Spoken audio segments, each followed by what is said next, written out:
inside of her bedroom. And so the police searched this apartment top to bottom, and they did not find Rachel. In fact, there was no trace of Rachel anywhere. That's the education of grave digger here. Rachel's size, not Caroline's size, in but 2001. those were actually Rachel's clothes. And so the police just kind of walked around the apartment, gathering up anything that seemed suspicious. Like they found rubber gloves, hair dye, they found some bank receipts and some notebooks with some strange writing in them, and they just hoped that some of this stuff might lead to Rachel.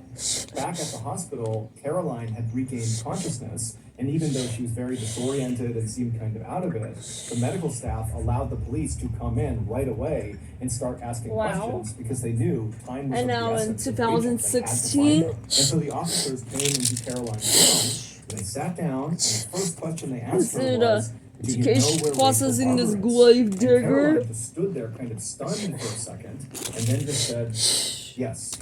Over the next few months, as Caroline's memory came back into focus, she would piece together one of the most unbelievable stories that police in Melbourne had ever heard.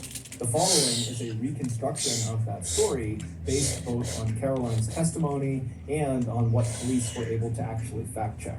Back on Sunday, February 28th, 1999, so the day before Rachel vanished, Caroline called Rachel and offered her a job. Caroline told Rachel that she was working on this psychology study and she needed participants. However, the study was highly confidential, so if Rachel did want to be a part of it, she wouldn't be able to tell anyone what she was doing.